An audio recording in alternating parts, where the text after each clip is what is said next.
বিসিবিতে শেষ হচ্ছে নাজমুল হাসান পাপন অধ্যায়। চলমান কমিটি রেখেই চলছে নতুন সভাপতির খোঁজ।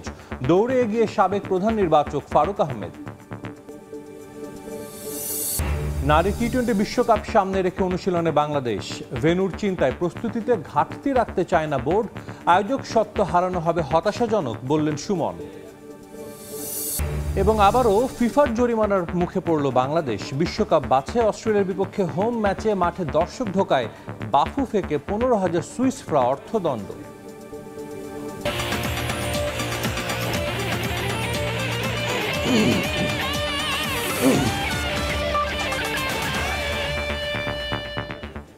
বিশ্বের নানা প্রান্তের খেলাধুলার খবর নিয়ে আমাদের নিয়মিত আয়োজন খেলার সময়, আর এই আয়োজন আপনাদের সঙ্গে আছি আমি সাজিদ মুস্তাক।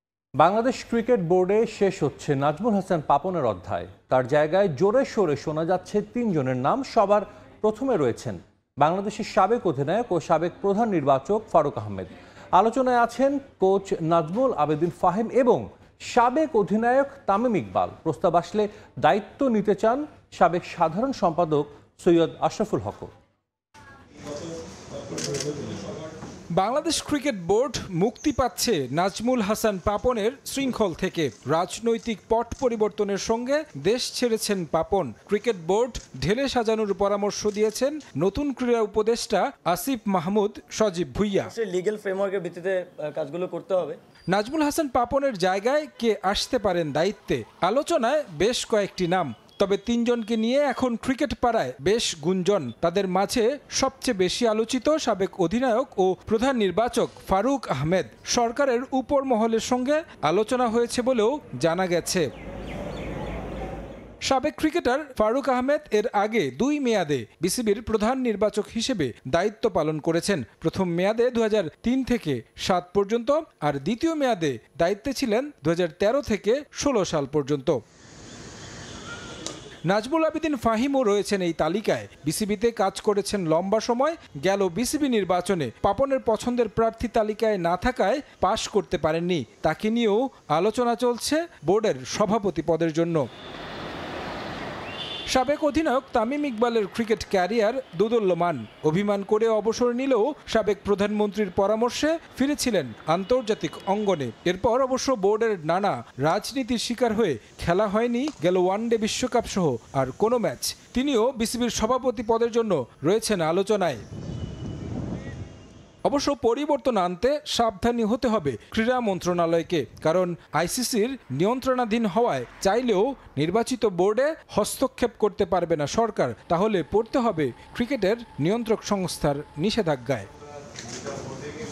পরিচালকদের বাদ দিয়ে বাইরে থেকে সভাপতি করতে চাইলে উপায় আছে একটাই, সেক্ষেত্রে এনএসসি বা জাতীয় ক্রীড়া পরিষদ কোটায় কাউকে নিয়ে আসতে হবে। এখানেও আছে সমস্যা।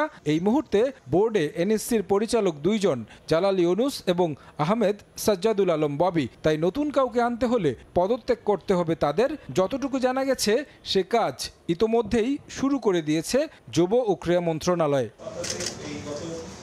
সেক্ষেত্রে নতুন কাউকে সেখান থেকে পরিচালক করে এনে বাকিদের ভোটে নির্বাচিত করা হবে নতুন সভাপতি। তবে সভায় পূরণ হতে হবে কোরাম, আর তার জন্য প্রয়োজন হবে অন্তত 9 জনের উপস্থিতি।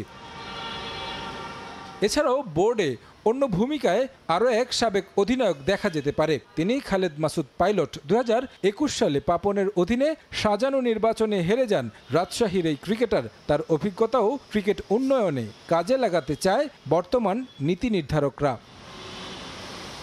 তারেক হাসান শিমুল, সময় সংবাদ, ঢাকা। ক্রিকেটের সুযোগ সুবিধা পরিদর্শনে কিছুক্ষণ পর বাংলাদেশ ক্রিকেট বোর্ডে যাবেন যুব ক্রীড়া উপদেষ্টা আসিফ মাহমুদ সজীব ভুইয়া। এরই মধ্যে বোর্ডে পৌঁছেছেন সাবেক অধিনায়ক তামিম ইকবাল। বিসিবিতে রয়েছেন রিপোর্টার সাব্বির মিথুন। সরাসরি যাচ্ছি তার কাছে। এই মুহূর্তে আমি অবস্থান করছি বিসিবিতে, যেখানে আজ একটা ব্যস্ত দিন এবং যেমনটা আপনি দেখছেন এই মুহূর্তেই অন্তর্বর্তীকালীন সরকারের ক্রীড়া মন্ত্রণালয়ের যে উনি উপদেষ্টা আসিফ মাহমুদ সজীব ভুইয়া, তিনি কিন্তু বিসিবিতে প্রবেশ করেছেন। তার পূর্ব নির্ধারিত এই কর্মসূচির অংশ হিসেবে তিনি আজ বিসিবিতে পরিদর্শনের কাজে এসেছেন। এবং যেমনটা আপনারা জানেন যে টালমাটাল অবস্থা, সেই টালমাটাল অবস্থার মাঝেই আসলে বিসিবির ভবিষ্যৎ কি হবে তা নিয়েও কিন্তু অনেক প্রশ্ন এবং গুঞ্জন রয়েছে। তার মাঝেই এই অন্তর্বর্তীকালীন সরকারের প্রধান যে উপদেষ্টা ক্রীড়া মন্ত্রণালয় তাকে কিন্তু স্বাগত জানাতে অনেকে এখানে উপস্থিত রয়েছেন। বিসিবি কর্তারা রয়েছে, তার পাশাপাশি ক্রিকেট ফ্যান এবং যাদের বেশ কিছু দাবি দেওয়া রয়েছে, অর্থাৎ পাপনের পদত্যাগ চেয়ে আসলে তারা যে ধরনের দাবি দেওয়া করে আসছে লম্বা সময় ধরে, সেই দাবি দেওয়া কিন্তু তারা আজ এখানে সেই উপদেষ্টার সামনে উপস্থিত হয়েছেন এবং জানাচ্ছেন যে বিসিবিকে রাজনৈতিক মুক্ত করার পাশাপাশি দুর্নীতিমুক্ত বিসিবির যে প্রত্যাশা সেটাও কিন্তু তাদের আসলে একটা দাবি, এবং সেই দাবি আসলে কতটুকু বাস্তবায়ন হয় সেটাও একটা দেখার বিষয়। তবে বিসিবি কর্তা যারা রয়েছেন, অর্থাৎ বিসিবি সিইও থেকে শুরু করে যারা বিসিবিতে এই মুহূর্তে রয়েছেন, অর্থাৎ রাজনৈতিক পট পরিবর্তনের পরে তো অধিকাংশ বিসিবি পরিচালকই নিখোঁজ, তার মাঝে যারা বাকি রয়েছেন তাদেরকেই আসলে এখানে দেখা যাচ্ছে এবং যতটুকু শোনা যাচ্ছে যে আগামী বৃহস্পতিবারের মধ্যেই বিসিবির যে পরিবর্তনটা, অর্থাৎ বোর্ডে যে পরিবর্তন, সেটা কিন্তু আনুষ্ঠানিকতা সেরে ফেলবে এবং যতটুকু জানা গেছে ক্রীড়া মন্ত্রণালয়ের তরফ থেকে দুটি পরিচালক পদে আসলে প্রাথমিকভাবে পরিবর্তন আনা হবে। তার মধ্যে জালাল ইউনুস এবং সাদুল আলম ববি, এই দুজনকে, যারা ক্রীড়া মন্ত্রণালয়ের যে নির্ধারিত দুটি কোটার পদে ছিল, সেই দুজনকে সরিয়ে দিয়ে নাজমুল আবেদিন ফাহিম এবং ফারুক আহমেদকে আনা হবে এবং সেখান থেকেই আসলে বিসিবি সভাপতি, যেখানে সবচেয়ে বেশি দৌড়ে এগিয়ে ফারুক আহমেদ, সাবেক প্রধান নির্বাচক, সেই ফারুক আহমেদকে হয়তো প্রধান নির্বাচক যিনি সাবেক আর কি, তাকে হয়তো দেখা যাবে বিসিবির নতুন সভাপতির পদে। এবং তেমনটা হলে কিন্তু আসলে বিসিবির যে একটা পরিবর্তন, সেই পরিবর্তনটাও আসলে রূপরেখা পাবে। তবে এখানে যেমনটা দেখছেন অনেক উৎসুক জনতার পাশাপাশি বিসিবি কর্তাদের যে ভিড় রয়েছে, সব মিলিয়ে আসিফ মাহমুদ সজীব ভুঁইয়াকে বরণ করে নেওয়ার জন্য এখানে আসলে একটা জটলার মতন তৈরি হয়েছে। সেই জটলাতে আসলে গণমাধ্যম কর্মীরাও ভুক্তভোগী। তবে সব মিলিয়ে যেটা বলতে চাই যে যতটুকু শোনা যাচ্ছে এরই মধ্যে বিসিবির নতুন সভাপতি কে হবেন সে বিষয়ে সিদ্ধান্ত নেওয়া হয়েছে। বিসিবির যে পরিচালকরা রয়েছেন, যারা দেশে রয়েছেন, তাদের ভোটেই আসলে নির্বাচিত করা হবে এবং তারা যদি ক্রীড়া মন্ত্রণালয়ের সেই পরামর্শ, অর্থাৎ ক্রীড়া মন্ত্রণালয়ের পছন্দের পরবর্তী সভাপতিকে তারা না বেছে নেয়, সেক্ষেত্রে হয়তো এই বোর্ডকেই আসলে বিলুপ্ত ঘোষণা করা হবে। সেক্ষেত্রে বিসিবির জন্য জটিলতা একটু বাড়বে, তবে হয়তো সে পথে পরিচালকরা আগাবে না এবং ক্রীড়া মন্ত্রণালয়, অর্থাৎ আসিফ মাহমুদ সজীব ভুঁইয়ার পরামর্শে, যিনি আর কি দেখছেন এই মুহূর্তে বিসিবিতে প্রবেশ করলেন নতুন উপদেষ্টা ক্রীড়া মন্ত্রণালয়ের আসিফ মাহমুদ সজীব ভুঁইয়া। এবং যেমনটা আপনি দেখলেন বিসিবিতে যে পরিমাণ জটলা, আসলে বিসিবি নিয়ে আসলে মানুষের আগ্রহ অনেক বেশি এবং বিসিবির সভাপতি যে কে হবেন সেটা নিয়েও আসলে মানুষের অনেক আগ্রহ এবং সেই গুঞ্জনের মাঝেই বিসিবি একটা পরিবর্তনের মাঝখান থেকে যাচ্ছে। আসিফ মাহমুদ সজীব ভুঁইয়া আজ বিসিবিতে প্রবেশ করার পরে নানা ইনফ্রাস্ট্রাকচার দেখার পাশাপাশি যে কর্তারা রয়েছেন সেই কর্তাদের সঙ্গে কথা বলবেন। আর একটু উল্লেখ করতে চাই যে তামিম ইকবাল কিছুক্ষণ আগেই বোর্ডে এসে উপস্থিত হয়েছেন এবং যেরকমটা শোনা যাচ্ছে তামিম ইকবালকে হয়তো বিসিবির কোনো উচ্চ পদস্থ কোনো পদে দেখা যেতে পারে। সেটা আসলে কোন পদ হবে সেটা নিয়ে এখন পর্যন্ত বলা যাচ্ছে না। তবে তামিম ইকবালের সঙ্গে যে বিসিবির যে সম্পর্কের শীতলতা ছিল, সেই শীতলতা যে দূর হতে যাচ্ছে এবং বিসিবিতে তিনি যে একটা পুনরুজ্জীবন রূপে ফিরতে যাচ্ছে, সেটা আসলে বলাই বাহুল্য। আমার কাছে মিরপুর শেরেবাংলা ক্রিকেট স্টেডিয়াম থেকে এখন পর্যন্ত এই ছিল সবশেষ। দেশের খেলাধুলার মান উন্নয়নে বাংলাদেশ স্পোর্টস ইনস্টিটিউট গড়া হবে, যেখানে থাকবে অত্যাধুনিক সব সুযোগ সুবিধা। সচিবালয়ে এক সংবাদ সম্মেলনে জানান যুব ও ক্রীড়া উপদেষ্টা আসিফ মাহমুদ সজীব ভুঁইয়া। আইসিসির গাইডলাইন মেনে ঢেলে সাজানো হবে বাংলাদেশ ক্রিকেট বোর্ডকে। দেশের ক্রীড়া ফেডারেশনগুলো রাজনীতিমুক্ত করতে করণীয় সব কিছুই করা হবে বলেও জানান তিনি। জায়গায় আমরা একটু দুর্বলতা আছে আমাদের, এবং আমরা যখন ইন্টারন্যাশনাল বিভিন্ন প্রতিযোগিতায় আমাদের অ্যাথলিটরা যান, আমরা সেখান থেকে আশানুরূপ সাফল্য অর্জন করতে পারি না। সেই জায়গাটাকে অ্যাড্রেস করার জন্য এই ইনস্টিটিউট দ্রুত সময়ের মধ্যে কাজ শুরু করার জন্য আমরা দেখব যে আমাদের যে এক্সিস্টিং ইনফ্রাস্ট্রাকচার আছে তার মধ্যে যদি করা সম্ভব হয় আমরা সেটাই প্রেফার করব। মানসম্পন্ন ক্রীড়াবিদ গড়ে তোলার সঙ্গে দুর্নীতির বিরুদ্ধে নিজের জিরো টলারেন্সের কথাও মনে করিয়ে দেন যুব ও ক্রীড়া উপদেষ্টা। প্রতিটি ফেডারেশনে হবে শুদ্ধি অভিযান, ক্রীড়াঙ্গনেও একনায়কতন্ত্রের অবসান চান আসিফ মাহমুদ। ক্রীড়াক্ষেত্রে যে অন্যায়, অনিয়ম এবং দুর্নীতির অভিযোগগুলো আছে, এই বিষয়গুলোতে আমরা তদন্ত করব এবং যারা দায়ী তাদের বিরুদ্ধে ব্যবস্থা নেওয়া হবে। ভবিষ্যতে যাতে এরকম কোনো ঘটনা না ঘটে সেজন্য যেই গঠনতন্ত্র আছে আমাদের প্রত্যেকটি ফেডারেশনের, সেই গঠনতন্ত্রগুলো যাতে ডেমোক্রেটিক হয় এবং সেখানেও যাতে একনায়কতন্ত্র চর্চা করার সুযোগ না থাকে, সেভাবে সেগুলোকেও পুনর্গঠন করার আমাদের পরিকল্পনা আছে। স্পোর্টসকে রাজনৈতিক প্রভাবমুক্ত করার একটা এজেন্ডা আমাদের আছে এবং সেই জন্য আমরা একটা সার্চ কমিটি গঠন করে দিব। দেশের ক্রিকেটে এই মুহূর্তে বড় ইস্যু নারী টি-20 বিশ্বকাপ ও বিসিবি সভাপতি নাজমুল হাসান পাপনের পদত্যাগ। আইসিসির সঙ্গে বিসিবির আলোচনা চলায় এখনো বিশ্বকাপ আয়োজনে আশাবাদী যুব ও ক্রীড়া উপদেষ্টা। পাপনের বিষয়েও সিদ্ধান্ত আসবে দ্রুতই। বিসিবির ডিরেক্টর এবং সভাপতির পদত্যাগের বিষয়টি আমি মিডিয়াতে দেখেছি, কিন্তু অফিসিয়ালি আমি এ বিষয়ে কোনো নিশ্চয়তা কিংবা বক্তব্য পাইনি। এই বিষয়ে আমরা আলোচনা করছি বিভিন্ন স্টেক হোল্ডারদের সাথে, ক্রিকেট সংগঠক, সাবেক ক্রিকেটার, এ বিষয়ে একটি ভালো সমাধানে পৌঁছানোর জন্য, এবং খুব দ্রুত সময়ের মধ্যে আপনারা সুসংবাদ পাবেন, আশা করি আপনাদেরকে জানাতে পারবো। যারা আমাদের মেহমান হয়ে আসবেন তাদের নিরাপত্তা নিশ্চিত করাটাও আমাদের দায়িত্ব। তো এই সব কিছু বিবেচনায় এটা তো শুধুমাত্র স্পোর্টস মিনিস্ট্রির মধ্যে আর নেই, এটা স্টেট ম্যাটার। তো ডক্টর মোহাম্মদ ইউনূস স্যার আছেন, আরও আমাদের স্বরাষ্ট্র উপদেষ্টা নতুন নিযুক্ত হয়েছেন।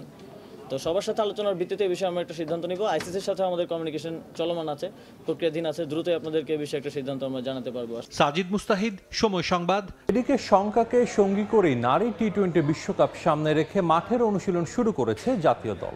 শেষ পর্যন্ত বাংলাদেশ বিশ্বকাপে স্বাগতিক হওয়ার সুযোগ হারালে তা হবে চরম হতাশার, বলছেন নারী উইংয়ের head of operations Habibul Bashar Suman. তবে ভেন্যু যেখানেই হোক না কেন প্রস্তুতিতে কোনো ঘাটতি রাখতে চায় না টিম ম্যানেজমেন্ট। সাম্প্রতিক সময়ে নারী ক্রিকেট অস্থিরতা এবং বিশ্বকাপ সহ নানা বিষয়ে কথা বলবো উইমেন্স উইংয়ের head of operations Habibul Bashar সুমনের সঙ্গে। সুমন ভাই, স্বাগত আপনাকে, ধন্যবাদ সময় দেওয়ার জন্য। একটু অনিশ্চয়তা তৈরি হয়েছে, আপনারা তো প্রস্তুত আছেন? অনিশ্চয়তা তৈরি হয়েছে মানে ওয়ার্ল্ড কাপ বাংলাদেশে হবে কিনা সেটা নিয়ে। হ্যাঁ, সেটা নিয়ে কিন্তু আমরা প্রস্তুত। আমাদের প্র্যাকটিস তো শুরু হয়ে গেছে আগেই। মেয়েরা এসে 1-to-1 প্র্যাকটিস করা শুরু করেছে আমাদের লোকাল কোচদের আন্ডারে। আজকে আমাদের হেড কোচ চলে এসছেন, কোচিং স্টাফরা সবাই চলে এসছেন। আজকে আমরা প্র্যাকটিস শুরু করছি। আশা করছি যে সামনে যেই সময়টা আছে সেটা ভালোভাবে ইউজ করতে পারবো। আমাদের জন্য ওয়ার্ল্ড কাপের যে প্রিপারেশন সেটা আমরা শুরু করে দিয়েছি। যেখানেই বিশ্বকাপ হোক না কেন আপনারা তো আসলে মাইন্ডসেট কিংবা মনস্তাত্ত্বিকভাবে ওইভাবেই প্রস্তুতি হচ্ছেন, যদি শেষ পর্যন্ত বাংলাদেশে না হয়। জি জি জি হ্যাঁ, আমাদের তো মেনলি টিমটাকে প্রিপারেশন করাটা ইম্পর্টেন্ট। ওয়ার্ল্ড কাপ তো বাংলাদেশে হলে খুব ভালো, না হলে অন্য কোথাও হবে, ওয়ার্ল্ড কাপ তো হবে। তো ওয়ার্ল্ড কাপ খেলার জন্য যে প্রিপারেশনের দরকার, মেয়েদেরকে যে এই প্ল্যাটফর্মটা তৈরি করে দিতে হবে প্রিপারেশন নেওয়ার জন্য, সেটা আমরা আগেই 1-to-1 শুরু করেছিলাম। বাট এখন আরও কনস্ট্রাকটিভ হতে হেড কোচরা চলে এসছেন, সব কোচিং স্টাফরা চলে এসছেন। আমাদের অফিসিয়ালি বলতে পারেন যে আমরা এখন শুরু করে দিয়েছি ওয়ার্ল্ড কাপ প্রিপারেশন জন্য। কোথায় ক্যাম্প করবেন, কতদিনের ক্যাম্প করবেন, কিভাবে প্রস্তুতিটা হবে? মোস্টলি আমরা ঢাকাতেই এখন ক্যাম্প করছি। আমাদের যে ন্যাশনাল ক্রিকেট লিগটা করার কথা ছিল সেটা নিয়েও কথা হচ্ছে আমাদের, সেটা আমরা ওয়ার্ল্ড কাপের প্রিপারেশন হিসেবে ধরছিলাম। এছাড়া সামনে আমাদের একটা ট্যুর নিয়ে আলাপ হচ্ছে ওয়ার্ল্ড কাপের আগে, সেটা যদি হয় তাহলে সেটার প্রিপারেশনের জন্য আমাদের জন্য খুব ভালো হবে। এছাড়া এর বাইরে আমাদের যেটা দরকার, কোচদের যেই সেক্ষেত্রে দরকার, সেটা আমরা তৈরি করে দিয়েছি। আমাদের প্রিপারেশন সোফার আল্লাহর রহমতে ভালোই হচ্ছে আমাদের। শুনবে, শেষ পর্যন্ত যদি আসলে বাংলাদেশ স্বাগতিক না হতে পারে, বিষয়টা একটু হলেও হতাশার হবে কিনা? হ্যাঁ, হোম গ্রাউন্ডে খেলাটার একটা বাড়তি অ্যাডভান্টেজ তো সবসময় থাকে। যদি বাংলাদেশে হয় সেটা আমাদের জন্য তো অ্যাডভান্টেজ। বাট আমরা আসলে দেখছি যে ওয়ার্ল্ড কাপটা আমরা ভালো করতে চাই, সেক্ষেত্রে যেখানেই হোক বাংলাদেশ হলে খুব ভালো, আমরা হোম অ্যাডভান্টেজ নিতে পারবো। বাংলাদেশে না যদি হয় অন্য কোথাও হয় সেইভাবে, বাট আমরা প্রস্তুত থাকছি যেখানে ওয়ার্ল্ড কাপ খেলার জন্য। অনেক অনেক ধন্যবাদ আপনাকে। কথা বলছিলাম হাবিবুল বাশার সুমনের সঙ্গে, এবং তিনি একটা কথা বলছেন, বিশ্বকাপ যেখানেই হোক না কেন মানসিকভাবে প্রস্তুত আছে বাংলাদেশের নারীরা। তবে শেষ পর্যন্ত যদি সে বাংলাদেশের মাটিতে বিশ্বকাপটা না হয়, সেটা হবে দেশের ক্রিকেটের জন্য অবশ্যই হতাশার। মাহবুব রিমন, সময় সংবাদ, শেরেই বাংলা জাতীয় ক্রিকেট স্টেডিয়াম, ঢাকা। স্বাগত খেলার সময়। আবারও জরিমানা গুনতে হলো বাংলাদেশ ফুটবল ফেডারেশনকে। বিশ্বকাপ বাছাই অস্ট্রেলিয়ার বিপক্ষে হোম ম্যাচে মাঠে দর্শক প্রবেশ করায় বাফুফেকে 15,000 সুইস ফ্রাঙ্ক জরিমানা করেছে ফিফা, বাংলাদেশি মুদ্রায় যা প্রায় 20 লাখ টাকা। গত 6 জুন কিংস অ্যারেনায় ম্যাচ চলাকালীন মাঠে ঢুকে যায় এক দর্শক। পরে সেই দর্শককে মাঠ থেকে সরিয়ে নেয় নিরাপত্তা কর্মীরা, যা ভালোভাবে নেয়নি ফিফার ডিসিপ্লিনারি কমিটি। ম্যাচ কমিশনারের রিপোর্টের ভিত্তিতে এই সিদ্ধান্ত নিয়েছে ফিফা। জরিমানার বিষয়টি নিশ্চিত করেছেন বাফুফের সাধারণ সম্পাদক। আগামী মাসের মধ্যেই তা পরিশোধ করতে হবে ফুটবল ফেডারেশনকে। নভেম্বরের ফিফা উইন্ডোতেই লেস্টার সিটির হামজা চৌধুরীর বাংলাদেশের হয়ে খেলার সম্ভাবনা রয়েছে বলে জানিয়েছেন বাফুফের সাধারণ সম্পাদক ইমরান হোসেন তুষার। এদিকে সেপ্টেম্বর উইন্ডোতে ভুটানের বিপক্ষে 2টি প্রীতি ম্যাচ খেলবে বাংলাদেশ। ইতিবাচক ফলাফল হলে র্যাঙ্কিংয়ে এগিয়ে যাওয়ার সঙ্গে এফসি এশিয়ান কাপের বাছাই তুলনামূলক সহজ প্রতিপক্ষ পাবে লাল সবুজ। তবে হোম ম্যাচ আয়োজন করতে চাইলেও চলমান পরিস্থিতিতে অ্যাওয়ে ম্যাচ খেলতে হতে পারে জামাল ভুঁইয়ার দলকে। ইংলিশ প্রিমিয়ার লিগের ক্লাব লেস্টার সিটির হামজা দেওয়ান চৌধুরী খেলবেন বাংলাদেশের জার্সিতে। এ নিয়ে ফুটবল পাড়ায় দীর্ঘদিন ধরেই চলছে আলোচনা। আশায় বুক বেঁধে আছেন দেশের লাখো ফুটবল প্রেমীরা। তবে কবে যোগ দিবেন বাংলাদেশি বংশোদ্ভূত এই ফুটবলার তা নিয়ে রয়েছে ধোঁয়াশা। পাসপোর্টের জন্য আবেদন করেছেন বেশ কমাস আগেই, জানা যাচ্ছিল না কোনো আপডেট। অবশেষে বাফুফের সাধারণ সম্পাদক শোনালেন হামজাকে নিয়ে আসার কথা। লয়ারের মাধ্যমে যোগাযোগ করে, যে আপনি যদি জানেন ওদের এজেন্ট আছে, তারা এই যোগাযোগ রাখছে।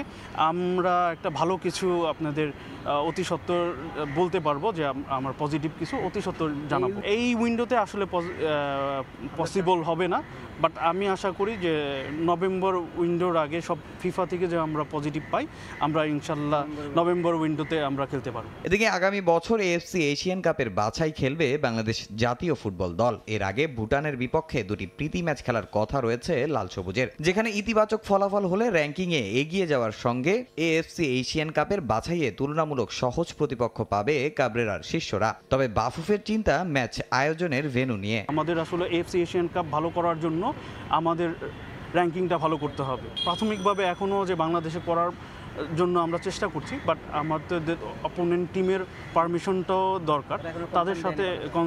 তাদের সাথে কথা বলে আমরা হয়তো সোমবারের পর জানাতে পারব। সেপ্টেম্বর উইন্ডোতে ভুটানের বিপক্ষে দুটি প্রীতি ম্যাচ খেলবে বাংলাদেশ। তবে দেশের এমন পরিস্থিতিতে দীর্ঘদিন ধরে অনুশীলনের বাইরে ফুটবলাররা, তাই দ্রুত অনুশীলনের পরিবেশ তৈরি করার দাবি ফুটবলারদের। তামিম হোসেন, সময় সংবাদ, ঢাকা। ফুটবলারদের ভবিষ্যতের কথা ভেবে মাঠে খেলা ফেরানোর দাবিতে বাফুফে ভবনে মানববন্ধন করেছেন ফুটবলাররা। সঙ্গে ছিলেন জাতীয় দলের সাবেকরাও। আসন্ন লিগে সব ক্লাবের অংশগ্রহণ নিশ্চিতের জন্য বাফুফে এবং যুব ও ক্রীড়া উপদেষ্টার প্রতি আহ্বান জানিয়েছেন তারা। আর কোনো ক্লাবের নাম নিয়ে সমস্যা থাকলে প্রয়োজনে নিয়ম মেনে সেই নাম পরিবর্তন করা হবে বলে জানিয়েছেন বাফুফের সাধারণ সম্পাদক। ছাত্র জনতার বিপ্লবের পর দিন যত গড়াচ্ছে ধীরে ধীরে স্বাভাবিক হচ্ছে দেশ। তবে ঠিক উল্টো চিত্র ক্রীড়া অঙ্গনে। ক্রিকেট কিংবা ফুটবল গেল ১.৫ দশক যে ক্রীড়া সংগঠকদের দৈরত্য ছিল, তারা চলে গেছেন আত্মগোপনে। অচল হয়ে পড়েছে ক্লাবগুলো। সঙ্গে বিপাকে খেলার মাধ্যমে জীবিকা নির্ভর করা ক্রীড়াবিদরা। বেশ কয়েকটি ক্লাব এরই মধ্যে বন্ধ হয়ে গেছে, থমকে গেছে সব কার্যক্রম। এমনকি আসন্ন ফুটবল লিগে তাদের অংশগ্রহণ করা নিয়েও রয়েছে ধোঁয়াশা। এমন অবস্থায় ফুটবল প্রেমী সংগঠকদের এগিয়ে আসার আহ্বান সাবেকদের। ৩-৪টা টিম হচ্ছে না, তারা খেলতে চায় না। এখানে অনেকগুলো প্লেয়ারের রুটি রুজির ব্যাপার। আমি চাই যাতে সবাই খেলতে পারে। প্রফেশনাল ফুটবল থেকে ইতিমধ্যে নাম প্রত্যাহার করে নিয়েছে শেখ রাসেল ও চট্টগ্রাম আবাহনী। শেখ জামালেরও সরে যাওয়ার সম্ভাবনা রয়েছে।